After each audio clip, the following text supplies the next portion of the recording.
C'est en 2019 que le Conseil départemental et la Chambre départementale d'agriculture de Meurthe-et-Moselle décident de créer en partenariat un réseau de 6 fermes ambassadrices de la biodiversité dans le département.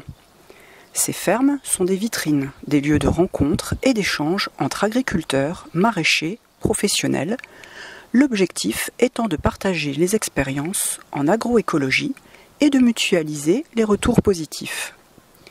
Ces fermes pourront aussi s'ouvrir en parallèle au grand public. Élodie, avec mon mari, nous avons commencé l'apiculture il y a une dizaine d'années. La passion l'emportant, de plus en plus de ruches, besoin de nouveaux emplacements. On a recherché des emplacements vraiment au cœur des champs, vraiment pour pouvoir prouver aussi que l'agriculture et l'apiculture sont compatibles. La preuve en est aujourd'hui. On a installé notre station de fécondation de nos essaims, donc essaims que nous renouvelons chaque année, en plein milieu d'un champ de grande culture. Il y a quelques années aussi, afin de compléter ce beau paysage, on a décidé de planter un verger fruitier. Les arbres ont grandi, mais maintenant, grâce à la Chambre d'agriculture, au parc, au conseil départemental, d'ici quelques mois, un beau projet encore va naître. On va pouvoir créer un espèce de cocon autour de cette station de fécondation en insérant des haies en plein milieu des champs. Bonjour, Guillaume Betnik, donc technicien environnement au département de Meurthe-et-Moselle. Donc nous sommes ici sur la ferme de Lafond, donc située à Chamblay-Buzières, et ferme ambassadrice, donc représentante du territoire de Briey.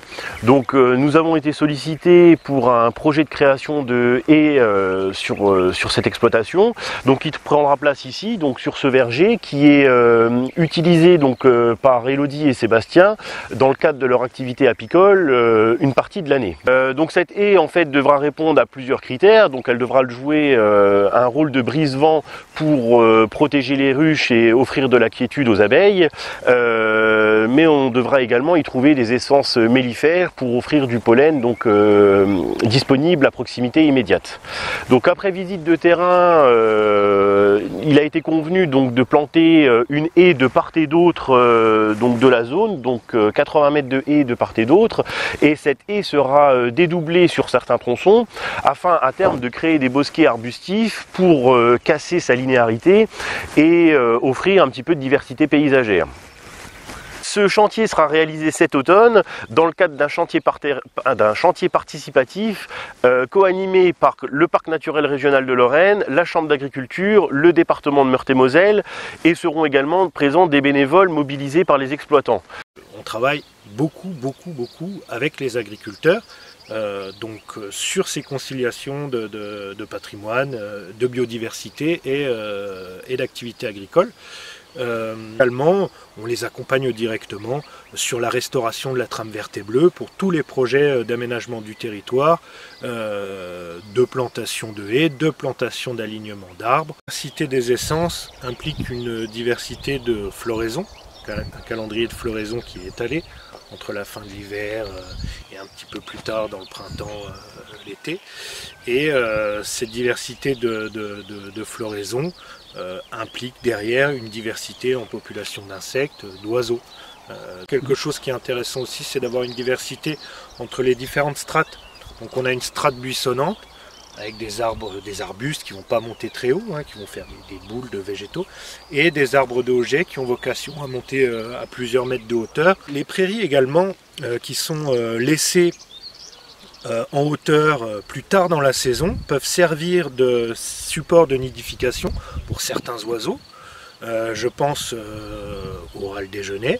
Je pense également pour les milieux vraiment typiquement prairiaux, pas forcément que pour les bandes enherbées, mais pour les bandes enherbées et les bandes refuges, vous avez par exemple des papillons qui sont protégés, comme le cuivré des marais, dont la présence d'herbes sur pied est nécessaire. Là-dedans, on a des insectes qui vont être prédateurs, des ravageurs de culture. On va également avoir des rapaces dans les arbres de hoget qui vont nicher, qui vont ensuite prédater tous les micro-mammifères. de façon assez intensive, hein, tous les jours, il faut qu'ils se nourrissent.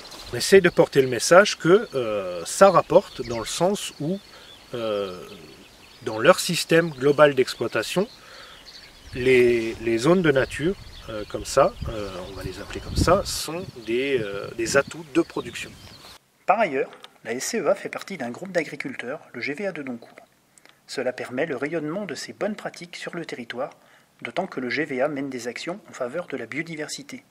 Bonjour à tous, je suis Guillaume Bout, président du GVA de Doncourt. Donc aujourd'hui nous sommes présents sur l'exploitation de Christian Delafont à Chambly-Bussière, qui est d'ailleurs membre de notre association qui regroupe une cinquantaine d'agriculteurs répartis sur le secteur du Jarnisy.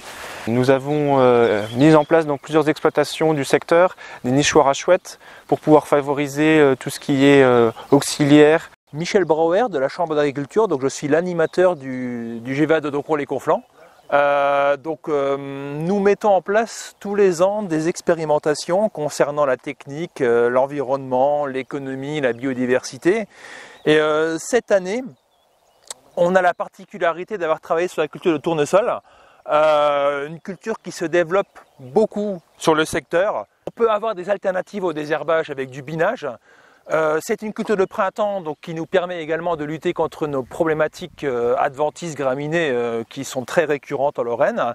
Et au niveau biodiversité, ce qui est intéressant avec cette culture, c'est une floraison décalée qui va être hyper intéressante pour l'apiculture notamment sur l'été. Depuis 2 ans, donc, on a une jachère apicole derrière la voie ferrée. Vous la verrez certainement plus tard en image.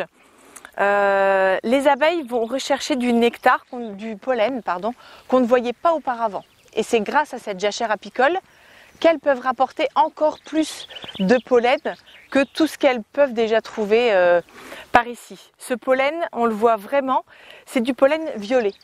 C'est la 2e année, donc là tout a bien poussé, notamment grâce aux pluies qu'on a pu avoir en début de saison. Dans cette jachère, on peut observer donc le trèfle, le sainfoin qu'on n'avait pas vu l'année dernière et qui a fait son apparition cette année, la facélie qui cette année était un petit peu en avance, mais ça a été bénéfique, hein. On a pu le voir dans les ruches ces dernières semaines. Alors s'il n'y a pas beaucoup de bourraches cette année, c'est pas grave. D'autres plantes les remplacent largement. Regardez. On l'a une en pleine action, ça bosse. Et ici, vous l'entendez peut-être pas au micro, mais on entend que ça butine de tous les côtés. Donc franchement, pour nous, en tout cas, c'est vraiment plaisant d'avoir ce type de jachère ici, à côté de nos ruches. Il faut y penser. Plus tard dans la saison, lorsqu'elles n'auront plus rien à butiner aux alentours, elle fera encore son effet, elle fera encore son travail en pouvant les nourrir et leur apporter une certaine source de nectar et de pollen, sous réserve naturellement que la sécheresse, comme l'année dernière, ne vienne pas tout gâcher. Le petit mot de la fin, pour moi en tout cas, c'était bien pour préciser qu'on peut concilier agriculture et apiculture. Mais en tout cas, c'est possible. L'agriculture et l'apiculture sont compatibles.